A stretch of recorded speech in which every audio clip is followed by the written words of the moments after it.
할렐루야. 우리 예배실에 모인 성도와 또한 인터넷으로 예배드리는 성도 외에 하나님의 크신 사랑과 은혜가 함께 하실 주의 이름으로 축원합니다. 특별히 오늘 예배서 6장 말씀을 보면 신명기에서도 나왔던 십계명의 말씀에 보면 제1에서 제4까지는 하나님에 대한 대신 계명이고 5절에서 10절까지는 사람과의 관계에서 이루어지는 윤리적이고 도덕적이고 또한 질서를 세우는 그런 말씀입니다.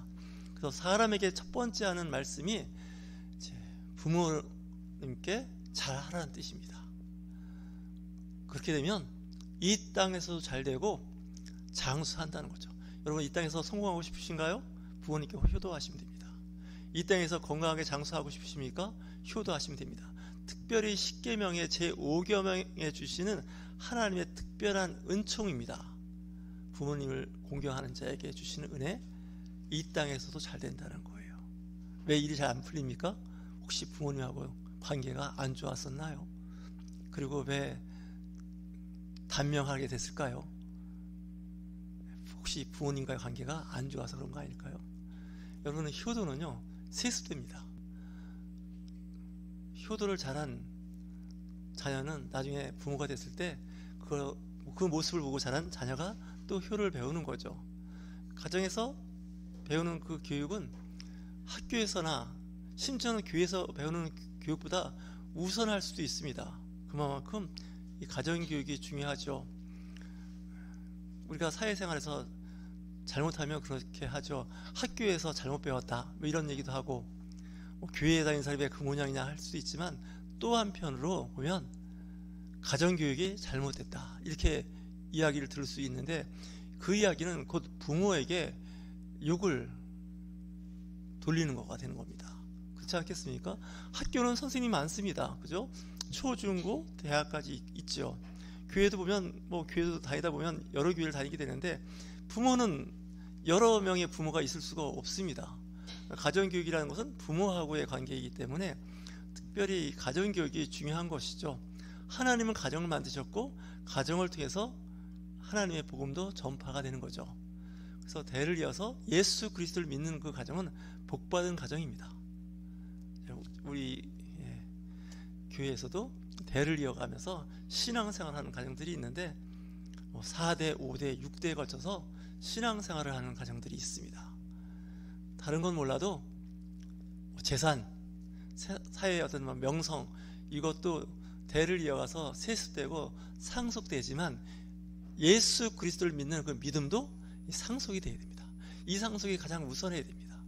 복음이 전파돼서 그 가정이 예수 그리스도를 믿는 가정이 되었을 때 천국에 대한 소망을 갖게 되는 것이죠.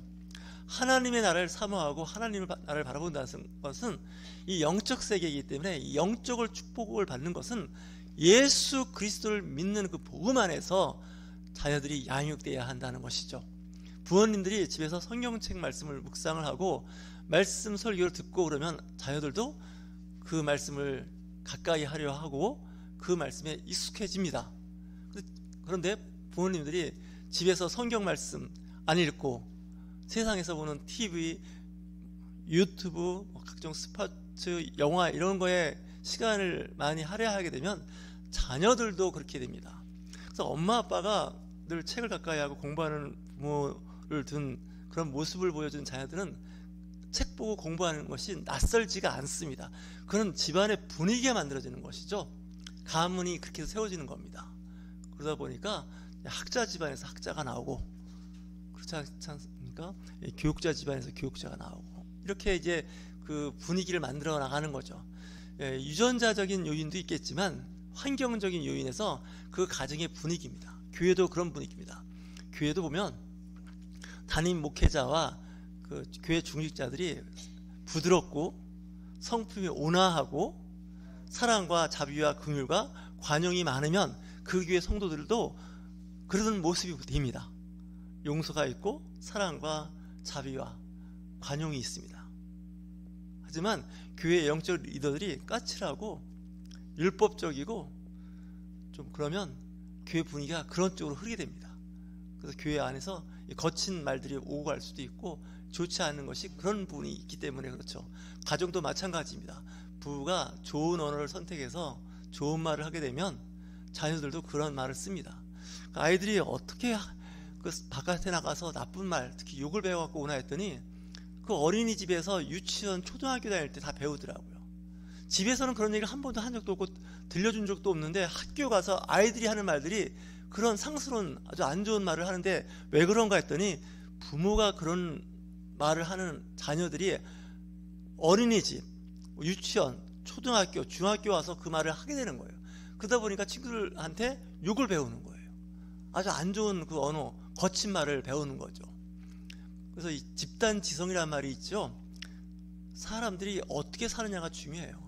나 혼자 잘 사는 게 중요한 게 아니에요. 나 혼자 예의 바르고 윤리적으로 바른 생활하는 것이 중요한 것이 아니라 그 지역 사회가 다 그렇게 돼야 돼요. 특별히 TV에서 아니면 뭐 유튜브나 영화에서 막 폭력적인 영화나 그런 유튜브를 자꾸 본 사람들은 그런 쪽으로 가요. 사람이 생각이. 성경에 말씀하고 있죠. 악한 생각은요 하지 말라는 거예요. 그런 마음을 갖지도 말라는 거예요. 그게 자꾸 머릿속에 들어와서 자리를 잡으면 나중에 그렇게 행동할 가능성이 상당히 높아지게 됩니다. 우리말 속담에 바늘도둑이 소도둑 된다는 말이 있어요. 처음에는 별거 아닌 것처럼 말 거칠게 하고 언어의 폭력도 있지 않습니까? 그런 폭력이 나중에 진짜 행동으로 폭력이 나갈 수 있다는 거죠. 지금 우리나라 사회가 상당히 혼돈스럽고 무질서하고 폭력적인 말과 함께 아주 잔혹한 말들이 오고 갈 때마다 이 분위기, 이런 환경을 만든 것은 솔직하게 이야기하면 어른들의 잘못입니다. 어른들이 그런 말을 했기 때문에 또 그렇게 배운 거죠. 또 그런 분위기가 만들어진 거죠. 무엇보다도 정말 지켜야 할 것이 마음이에요. 사람은 그 마음을 막 거칠게 쓰면 행동이 거칠게 되고, 그럼 주변 사람들이 그걸 보고 느낄 때 가까이 하고 싶지 않은 거죠. 예배소서 6장을 보면 그 말씀이 사랑과의 관계를 관심 있게 다루고 있습니다. 왜 예배소 교회에 이런 편지를 썼을까요? 사도 바울이 교회 공동체 안에 오직 예수, 오직 하나님 말씀 이렇게 하다 보니까 이 관계가 무질서해지는 수가 많아요. 사람을 우습게 봐요. 사람을 하나님 다음, 예수님 다음, 성령님 다음으로 이렇게 보는 경향이 있단 말이죠. 사도 바울은 이야기하죠. 주께 대하듯이 하라는 거예요. 예수님한테 하듯이, 하나님께 대하듯이 하라고 하는 거예요.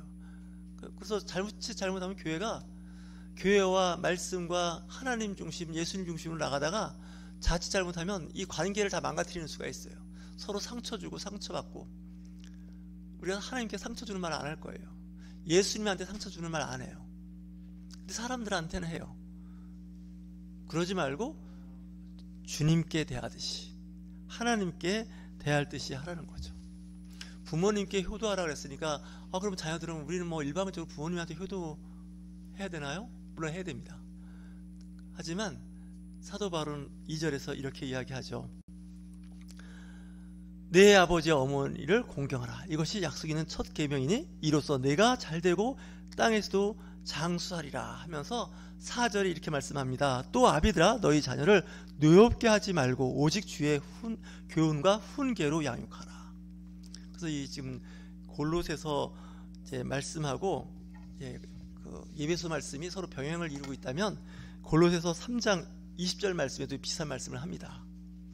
자녀들아 모든 일에 부모에게 순종하라. 이는 주 안에서 기쁘게 하는 것이니라.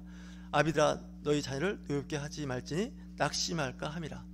골로새서 3장 20절과 예배소서 6장 1, 2, 3절 말씀이 비슷한 말씀을 하고 있는 거죠. 다시 얘기해서 골로새에 있는 교회, 그 다음에 예배소에 있는 교회, 이 교회들이 상황이 비슷했던 거예요. 교회 질서를 세우기 위해서 부모와 자녀의 관계를 잘 하는 거죠. 그러니까 가와만사성이라는 말이 있지 않습니까? 집안이 화목하면 모든 일이 잘 된다는 거죠. 그래서 부모와 자녀의 관계를 명백하게 하고 있는데 이 말씀이 구약에서도 말씀하고 있습니다. 레위기 20장 9절 말씀은 아주 정말 세게 말씀하고 있죠. 모세의 율법에 나오는 레위기 20장 9절 말씀을 제가 읽겠습니다. 만일 누구든지 자기 아버지나 어머니를 저주하는 자는 반드시 죽일지니 그가 자기 아버지나 어머니를 저주하였은즉 그의 피가 자기에게로 돌아가리라. 굉장히 무서운 말씀이잖아요. 아버지와 어머니를 저주하는 자는 반드시 죽이라는 거예요. 신명기 27장 16절을 볼까요? 부모를 경홀히 여기는 자죠. 부모를 없인 여기거나 비천하게 여기는 자를 가리키는데 그런 자는 어떻게 해요? 반드시 저주를 받는다는 거예요. 레위기와 신명기의 모세율법이 이렇게 센 거는 그 사회가 질서를 잡기 위한 거예요. 그리고 다윗 왕이 그가 사울 왕을 피신해서 도망갈 때 가족들이 늘 걱정이 됐어요. 아버지와 형들이. 왜냐면 그렇잖아요. 역적 집안이니까 역적 집안의 아버지 이세. 그때 다윗 왕이 적이죠. 모압 왕에게 그 부모를 맡기고 도망 다녀요. 내가 떠나 있는 동안에 우리 부모님을 잘 보호해달라고. 예수님도 십자가 밑에 있는 유아인 제자에게 부탁하죠. 내 어머니니까 좀 잘 부탁한다. 왜? 내가 너무 젊은 나이에 십자가 죽는 거예요. 물론 부활하시지만 곧 승천하시잖아요. 육체의 부모를 유한하게 맡기는 거죠. 잠언서 1장에 나오는 말씀 8절에 내 아들아 내 아비의 훈계를 들으며 내 어머니의 법을 떠나지 말라. 잠언 말씀이죠. 다시 얘기해서 어릴 때부터 양육받은 말씀대로 잘 살면 세상에서 문제될 게 없어요. 근데 자기 마음대로 자기 생각대로 자기 혈기대로 하다가 사고를 치는 거죠. 문제를 일으키게 되는 겁니다. 저와 여러분 어릴 때부터 말씀으로 잘 양육한다는 것은 말씀을 알아야 됩니다. 말씀을 늘 묵상하고 읽어야 됩니다. 그리고 말씀대로 살려고 지켜 행하려고 노력을 해야 되죠. 안 그러면 사회가 엉망진창이 되죠. 조선이 500년 넘게 그 왕조를 유지한 것은 이 아시아 동양권에서 흔하지 않다 그래요. 전주 이씨 가문이지 않습니까? 이씨조선이.